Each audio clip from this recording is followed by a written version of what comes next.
마가복음 6장 7절부터 13절입니다. 찾으셨으면 아멘. 교동합니다. 제가 7절 있습니다.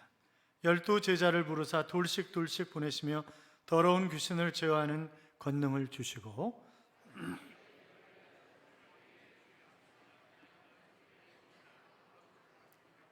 신만 신고 두보롯도 입지 말라 하시고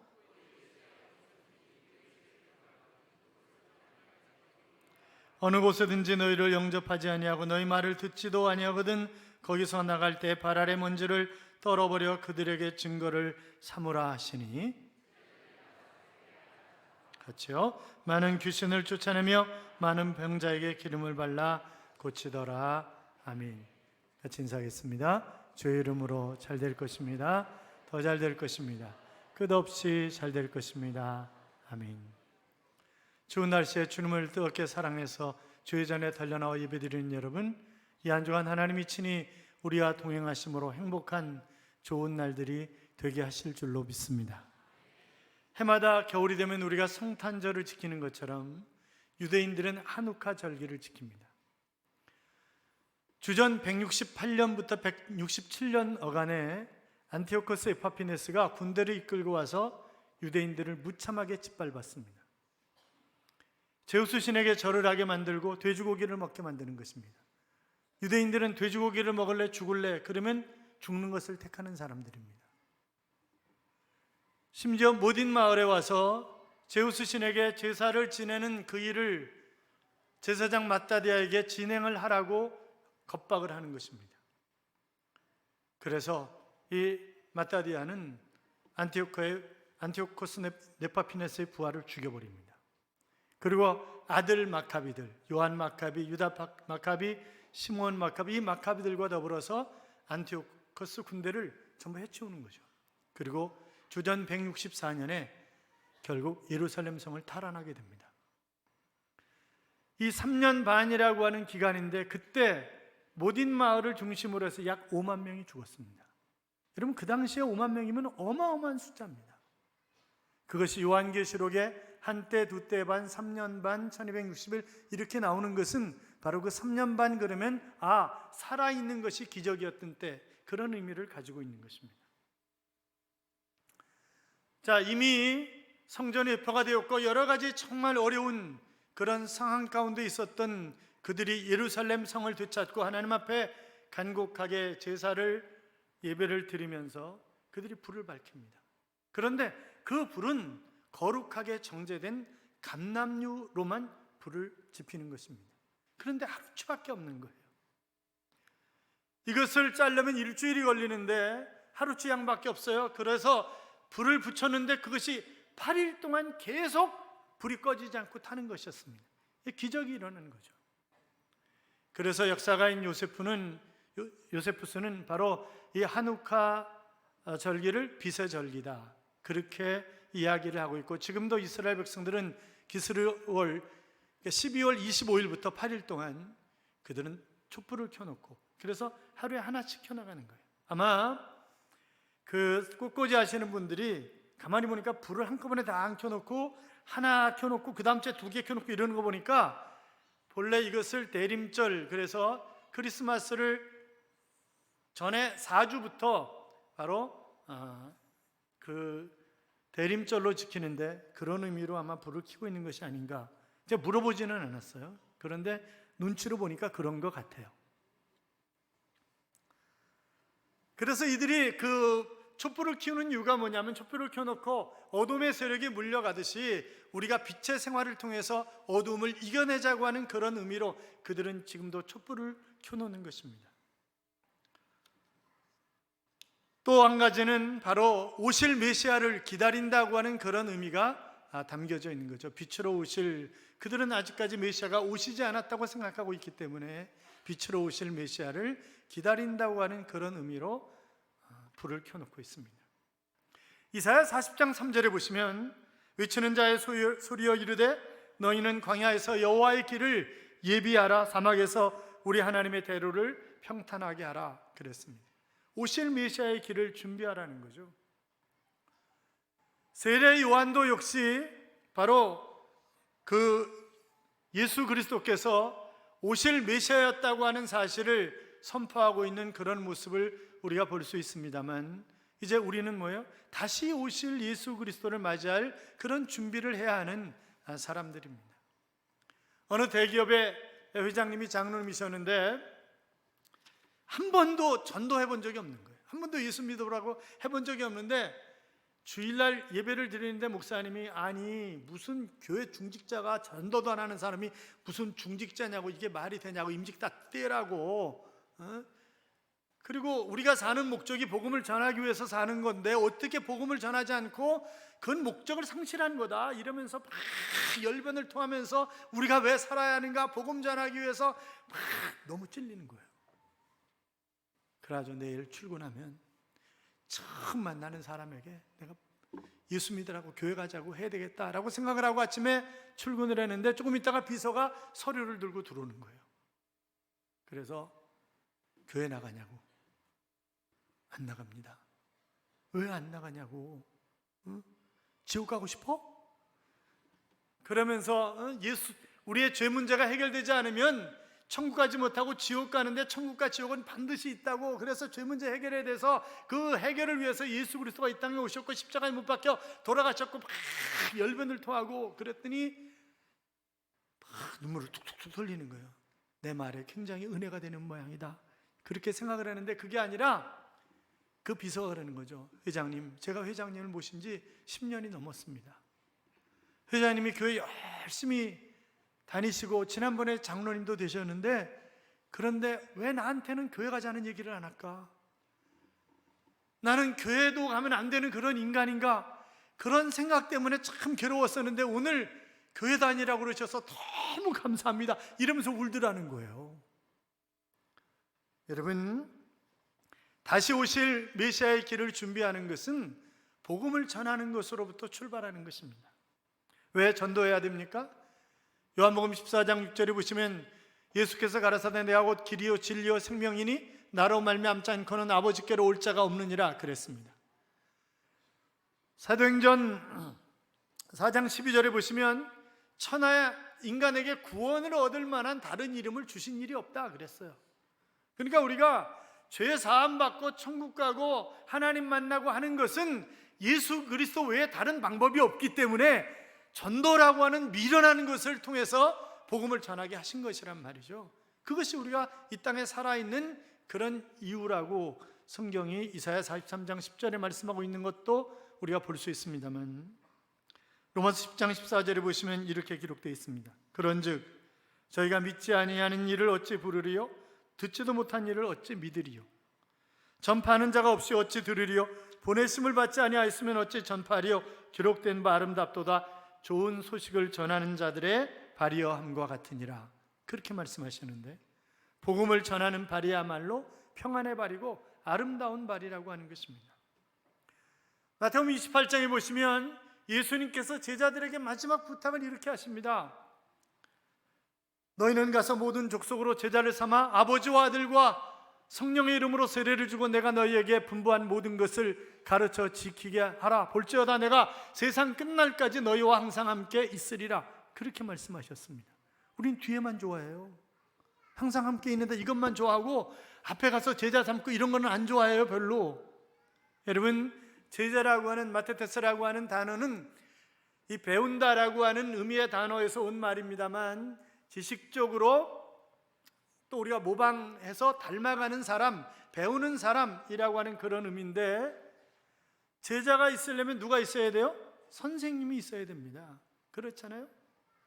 요한복음 13장 14절에 보시면 내가 주와 선생이 되어, 자, 예수님이 주님이시고 그분이 선생이란 말이죠. 그러면서 내가 너희의 발을 씻겼으니 너희도 발을 씻기라, 내가 그래서 본을 보였다, 이렇게 말씀하고 계시는 것을 볼 수 있습니다. 여러분, 좋은 선생님은 누구예요? 야, 이렇게 해봐, 그게 좋은 선생님이 아니잖아요. 선생님이 하는 거 봤지? 이렇게 하는 거야, 그러니까 이렇게 해봐, 그게 좋은 선생님이잖아요. 예수님이 그렇게 하셨다는 거예요. 제자들의 발을 씻기고 이러면서 내가 왜 발을 씻기는 줄 아냐? 너희도 가서 이렇게 발을 씻기라고 내가 본을 보여주는 거야. 제자의 삶은 섬기는 삶이야. 그래서 발을 씻겨주는 거야. 이렇게 교육을 하신 것입니다. 여러분, 우리가 늘 섬기고 정말 다른 사람이 행복할 수 있다고 한다면 내가 얼마든지 희생물이 되어주고 디딤돌이 되어주고 그래야 되는데 그게 쉬운 게 아니잖아요. 미국의 심리학자인 햄스테드라고 하는 박사가 있어요. 이분이 자기가 연구한 것을 발표를 했는데, 사람들의 생각 속에, 사람들이 이분 주장은 하루에 5만 가지에서 6만 가지 정도 생각을 한다. 어떤 사람은 하루에 10만 가지 생각한다. 그렇게 주장하는 학자들도 있어요. 5만에서 10만 생각을 하는데, 그런데 그 중에 75%가 부정적인 생각이라는 거예요. 그리고 25%가 긍정적인 생각이기 때문에 우리가 늘 긍정적인 생각을 하도록 훈련하지 않으면 내가 부정적인 사람이 될 수밖에 없다는 거죠. 여러분, 부정적인 말은 내가 오래 할 수 있습니다. 그런데 다른 사람 칭찬하고 긍정적인 말은 오래 하지 못해요. 교회에서 하고 있는 프로그램인 마더와이즈라 여러 가지 프로그램을 하면서 이제 그런 걸 시킵니다. 남편을 칭찬한 남편의 장점을 쓰라고. 쓸 게 없어요. 단점 쓰라 그러면요, 페이지가 넘어가. 우리가 칭찬하라 그러면 칭찬을 잘 못해요. 그리고 갈구라 그러면 갈구는 것도 너무 많아. 이게 왜요? 늘 부정적인 것에 우리가 익숙해져 있는 거예요. 이 긍정적인 훈련을 우리가 안 해왔단 말이죠. 이걸. 자, 오늘 본문에 보면 예수님의 제자들이 아직 완성 단계가 아니에요. 그들이 훈련을 아직 잘 받고 정말 제자다운 삶을 살아가는 사람들이 아니에요. 그들도 여전히 아직도 세상 때가 묻어있고 부정적인 생각으로 가득 차 있는 그들이기 때문에 그들을 세상에 둘씩 짝지어서 보내면서 주님이 걱정이 되는 거예요. 그래서 마태복음 10장 16절에 보시면, 보라, 내가 너희를 이 양을 이리 가운데 보낸 것 같다. 그렇게 말씀하시면서 너희는 뱀같이 지혜롭고 비둘기같이 순결하라. 그런 말씀을 하시는 것을 볼 수 있다고요. 자, 그러면 우리도 마찬가지잖아요. 전도하는 게 쉽지 않아요.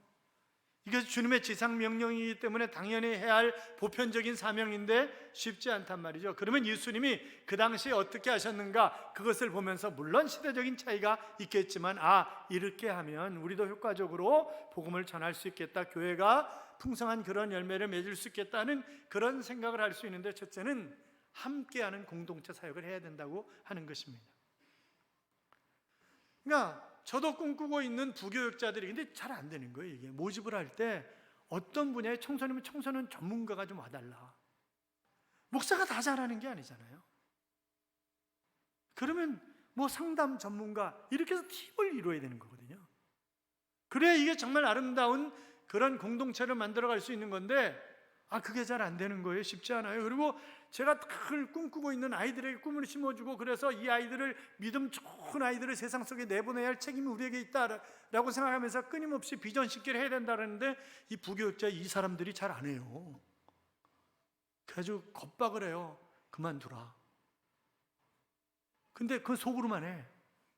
겉으로는 또 못해. 제가 워낙 착하잖아요. 그래서 이걸 잘 못해. 여러분 보세요. 예수님이 7절에 보시면 둘씩 짝지어 보내셨다, 그렇게 말씀하셨어요. 여러분, 그러니까 둘이라고 하는 것은 공동체의 최소단이잖아요.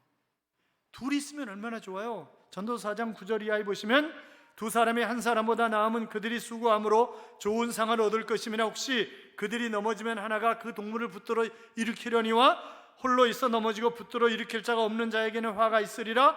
또 두 사람이 함께 누우면 따뜻하거니와. 그렇잖아요. 둘이 함께 누우면 따뜻하잖아요. 제 옆에 사람 쳐다보고, 있을 때 잘하세요. 아니, 왜 절 쳐다봐요? 옆에 남편 쳐다봐요. 아내 쳐다봐요. 있을 때 잘하세요. 전혀 잘하고 싶은 마음이 없는 것 같아. 자, 또 둘이라고 하는 숫자는 법정에서 증거를 요구할 때 두 사람 이상의 증인이 있어야 그것이 법적인 효력이 있는 것입니다. 그 천호동에 가면 동손교회라고 있습니다. 지난번에 우리 임직식 할 때 와서 설교하셨던 박재열 목사님, 그 교회는요 모든 행사는 다 전도에 포커스가 맞춰져 있습니다. 모든 행사는. 그러니까 이제 조금 있으면 이제 구정이 와요. 그거 정말 대보름 오잖아요. 윷놀이 하잖아요. 팀을 수십 개 팀을 만들어가지고 4사람씩 한 팀이야. 근데 4사람 가운데 한 사람은 예수 안 믿는 사람이에요. 말판에다가 거기 지옥 뭐 천국 이런 거 만들어놔요. 그래가지고 그 예수 안 믿는 사람들은 개 나오죠. 왜? 지옥 나오면 바로 처음으로 다시 하는 거야.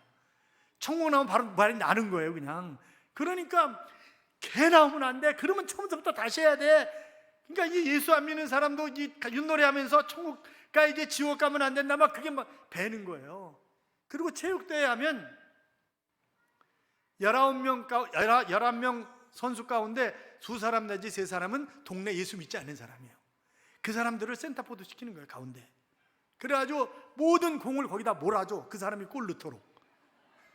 그리고 전도하는 거예요. 그러니까 자연스럽게 교회 들어와. 그래가지고 추수감사절 이런 때는 목양실로 불러. 집사님들을, 교회 중직자들을 불러요. 집사님 금년에 전도 몇 명 하셨어? 해야 되잖아. 우리가 존재하는 이유인데. 그러면 이번 추수감사절 때 몇 사람 하려고? 2사람은 해야 되겠지 최소한. 그러니까 2사람 못하면 100만 원 헌금하고, 그 다음에 아니면 2사람 하고, 그러면 알았다고 이제 그러는 거예요. 그리고 다 그렇게 하기로 작정을 하는 거예요.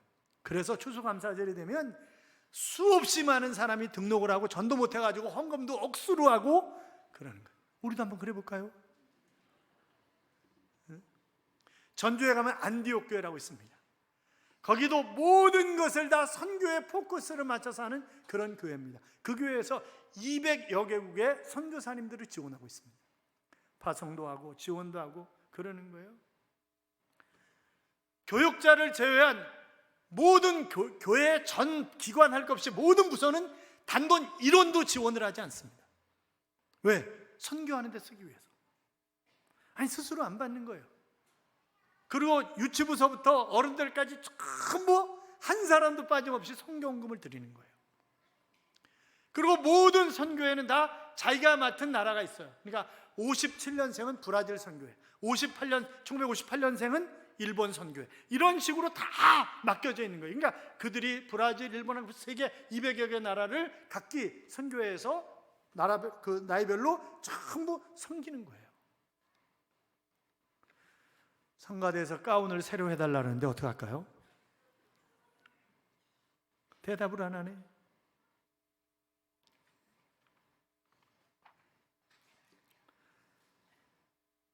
사랑하는 여러분, 우리도 많이 선교를 합니다. 그러나 안디옥 교회에 비하면 뭐 아무것도 아닌 거죠. 지금 본국 사역으로 잠깐 들어와 있는 모스크바에 파송한 우리 이건덕 선교사님 부부를 위시해서 남아프리카 공화국, 말레이시아, 필리핀 이런 데 단독으로 파송한 선교사님들이 있습니다. 그리고 뭐 도미니카, 탄자니아 할 것 없이 또 협력해서 하는 선교사님들이 있습니다. 저희는 협력 선교사님이 다른 교회 파송 선교사 지원하는 만큼 저희는 협력 선교사님들에게 지원을 합니다. 부목사급 한 분을 군대교회, 그리고 여러 군대교회들, 그리고 농어촌 교회들, 뭐 독거 노인들 할 것 없이 저희도 많이 최선을 다해서 섬기고 있습니다. 그러나 저희도 쓸 건 또 다른 거 다 쓴다고. 사랑하는 여러분, 우리 각자가, 우리 개인이, 우리 교회가 해야 할 가장 중요한 일은 선교, 전도입니다. 팀을 이루어서 공동체 함께 사역해 나가면서 한 사람이 전도하면 한 사람 옆에서 기도해주고 이러면서 아름다운 열매들을 거두는 그런 삶을 살아가야 되는 것입니다. 뿐만이 아니라 이들을 보내면서 권능을 주셨다고 그랬어요. 7절에. 그래서 귀신을 추방하고 병든 자를 고치는 그런 능력을 주셨다는 거예요. 여러분 보세요. 오직 성령이 너희에게 임하시면 너희가 권능을 받고, 내가 예수 그리스도를 구주와 주님으로 영접하는 순간 어떻게 해요? 권능이 내 안에, 주님의 능력이 내 안에 임했다고요. 그래서 그 능력이 어디서 주로 나타나요? 복음을 전할 때 나타나요. 그래서 교회가, 저희도 보면 역사적인 전환기가 있잖아요. 교회를 새로 건축하고 교회가 새로 세워지고 이런 역사적인 전환기 때 보면 놀라운 역사가 참 많이 일어난다. 저희도 처음에 교회 세웠을 때도 뭐 완전히 거의 뭐 일어나지 못하고 누워있던 사람, 그래서 신방 가면 벌떡 일어나가지고 엘리베이터 앞까지 마중을 나오고, 지금도 금요기도 때 많은 사람들이 치료받고 있잖아요. 그건 목사가 믿음이 좋아서가 아니라 각자 기도하는 사람들의 믿음을 보시고 하나님이 치유하시는 거라고요. 하나님 이미 우리에게 권능을 주셨다고요. 그 능력을 써먹으라는 거예요. 그런데 우리가 그 능력을 안 써먹잖아요. 여러분, 귀신이 얼마나 웃기는지 몰라요. 우리가 하나님 앞에 가까이 가는 것을 어떻게든지 해방하는 거예요. 어떻게든지 해방해.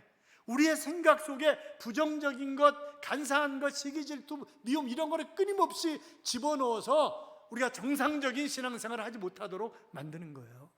아, 나 저 인간 꼴 보기 싫어서 교회 가기 싫어, 이런 마음이 들게 만들고, 다 뭐예요? 마귀가 장난치는 거예요. 모든 질병이 마귀 때문에 오는 것은 아니지만 상당히 많은 그런 질병이 마귀 때문에 오는 것입니다. 누가복음 13장에 보면 한 여인이 예수님을 찾아왔어요. 그런데 이분이 꼽주야. 18년 동안 꼽주로 살았어. 그러니까 중간에 꼽주가 된 거예요. 예수님이 귀신을 추방합니다. 고쳐주셨어요. 그러면서 왜요? 이 병은 귀신이 들어가서 장난친 병이라는 거예요. 야고보서 4장 7절에 보시면 그런즉 너희는 하나님께 복종할지어다 마귀를 대적하라 그리하면 너희를 피하리라 그랬습니다. 마귀를 어떻게 하라고요? 대적하라고요. 제발 좀 나가주세요. 네? 제발 좀 나가. 그게 아니라니까. 더러운 귀신아, 내가 예수 이름으로 명하노니 너는 사라질지어다 이러고 내쫓아야 되는 것이지, 대적해야 되는 것이지, 그러지 마시고요. 제발. 왜 그러세요? 왜 풀리면 나요? 이러면 안 된다고요. 그게 아니야.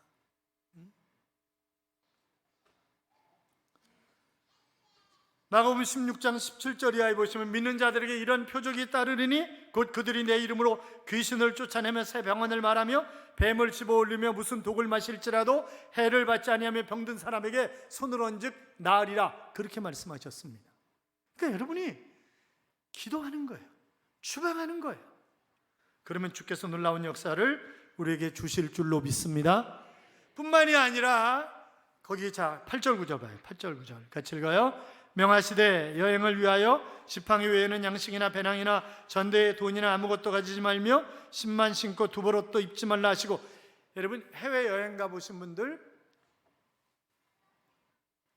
이렇게 표현해 주세요. 됐다 큰 가방 이런 거 가지고 거의 다 꽉꽉 눌러가지고 싸가지고 다니는 사람 누구예요? 우리나라 사람들이에요 다. 그러니까 차가 모자라. 짐이 얼마나 많은지. 우리도 무슨 비전 투어 가면 짐차까지 다 따라가야 돼. 짐이 많아가지고. 외국 사람들 보세요. 배낭 하나 메고 와. 그러니까 우리가 짐을 이 차에다 안 싣고 다니면 여행을 못해요. 여행이 안 돼. 짐보따리 때문에. 그리고 차 안에도 이걸 두고 가야 될까, 가지고 내려야 될까, 맨날 이러잖아요. 자, 왜 주님이 아주 복장도 간단하게 가지고 다니는 것도 거의 없이, 왜요? 그 짐 때문에 전도를 못하는 거예요. 그 짐 때문에 내가 해야 할 일을 못하는 거예요. 그러니까 간소하게, 검소하게 그렇게 다니라, 그렇게 말씀하고 계시는 것을 우리가 볼 수 있습니다. 뿐만이 아니라 10절 11절 봐요. 10절 11절 같이 읽어요. 또 이르시되 어디서든지 누구의 집에 들어가거든 그곳을 떠나기까지 거기 유하라. 어느 곳에든지 너희를 영접하지 아니하고 너희 말을 듣지도 아니하거든 거기서 나갈 때에 발 아래 먼지를 떨어버려 그들에게 증거를 삼으라 하시니. 여러분 보세요. 예수 전하는 사람이 겪는 희노애락이 있습니다. 자, 우리가 집집마다 방문해서 하는 전도를 축호 전도라고 얘기를 하죠. 그런데 전도하면 문 열어줘요? 안 열어줘요. 90% 이상이 거절해요. 갈매동 사람들은 그래도 좀 착해. 왜냐면 이 갈매 사거리에서 전도진 나눠주면 전도진 거의 다 받아요. 그런데 저희가 20여 년 전에 중계동에 들어갔을 때 중계동 사람이 전도지를 잘 받았어요. 그런데 이사 올 때쯤 돼서는 안 받아. 전도지 안 받아요. 근데 여기 갈매는 그래도 전도지를 잘 받아. 그래서 갈멜 사람들은 그래도 아직 착하구나, 이제 그렇게 생각을 하는데 힘든 거예요. 이렇게 말씀하셨어요. 너희가 그 집에 들어가거든 평안을 빌라. 그 빈 평안이 그 집에 합당하면 거기에 임할 것이, 합당치 아니하면 그 빈 평안이 너희에게로 돌아오리라. 그렇게 말씀하셨습니다.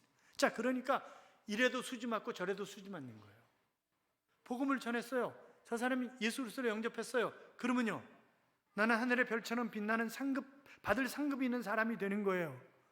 저 사람이 거절했어요. 털어버리래, 먼지를 털어버리래 발에서. 그러면 그 사람을 위해서 빈 복이 나에게 온다는 거예요. 이래도 감사하고 저래도 감사한 거 아니에요? 복음 전할 만한 것 아니에요? 그렇잖아요.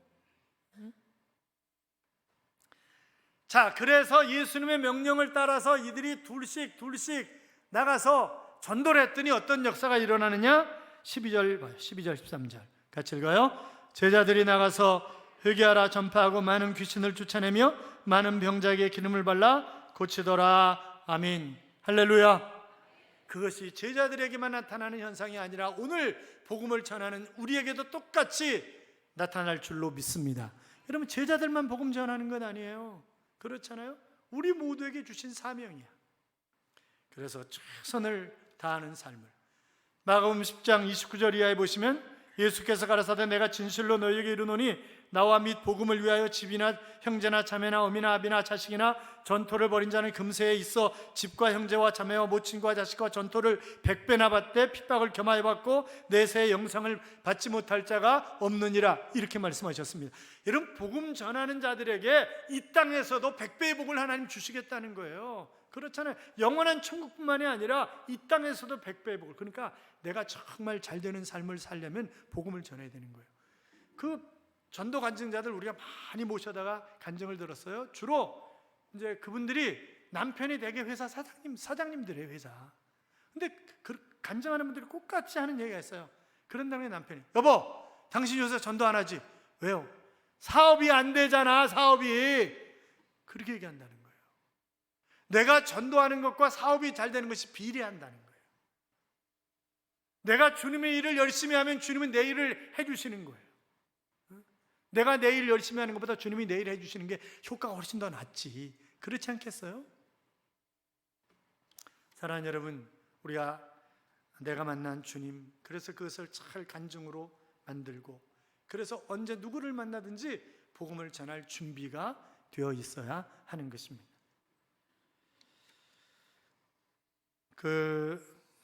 지난밤에 보니까 손흥민 아시죠? 오직 주님밖에 모른다고 그러시지 말고, 손흥민이가 75m를 공을 몰고, 그러니까 이 번인가 그 팀이에요. 근데 8명이 맥을 못 추는 거예요. 8명을 뚫고 75m를 달려가가지고 골을 집어넣더라고요. 이야, 대단하대. 첫 번째 골도 바로 손흥민이가 탁 케인한테 패스해가지고 케인이 슛 날려서 들어간 거예요. 그러니까 손흥민이가 그렇게 되기까지 얼마나 많은 훈련을 했겠어요. 여러분 생각을 해보세요. 그렇잖아요. 그냥 되는 건 없어요. 그냥 되는 건 없다고. 그런데 또 주님이 이렇게 말씀하셨어요. 와보라 그래라. 와보라. 그걸 빌립식 전도다 그렇게 해요. 와봐. 근데 와봐 여기까지가 안 돼. 잘. 왜? 저 사람하고 관계가 틀어지는 거 아니야? 이런저런 생각 때문에 잘 안 되는 거예요. 그러나 여러분, 상급은 핍박과 관련이 되어 있고, 핍박은 복음 전하는 것 외에 다른 거 핍박을 받을 일이 없습니다. 우리가. 그러니까 열심히 복음 전하셔서, 아니 이미 놀라운 능력을 우리에게 주셨다고요. 핍박 받을 수 있어요. 그러나 그 핍박 때문에 내 상급이 쌓인다고 하는 사실을 기억하시고 멋지게 복음을 전하셔서 이 땅에서도 100배의 복을 받고 영원한 천국을 찾아고 하늘의 별처럼 빛나는 그런 귀한 하나님의 자녀들이 되시기를 주님의 이름으로 축복합니다. 이런 찬양이 있죠. 작은 불꽃 하나가 큰 불을 일으키어 곧 주의 사람들 그 불에 몸녹이듯이 주님의 사랑 이같이 한번 경험하면 그의 사랑 모두에게 전하고 싶으리. 산 위에 올라가서 세상의 위치리 내게 임한 주의 사랑 전하기 원하네 라고 하는 그런 찬양인데, 사랑하는 여러분, 그렇습니다. 정말 내가 주님을 만났다면 우리가 작은 불꽃이 되어서 이 작은 불꽃이 온 산을 다 태우는 거잖아요. 우리 때문에, 이 민족이 우리 때문에 세계복음화가 얼마든지 이루어질 수 있습니다. 시들어가는 한국교회를 다시 살려낼 수 있습니다. 그 주역이 되시기를 주님의 이름으로 축원합니다. 축원합니다.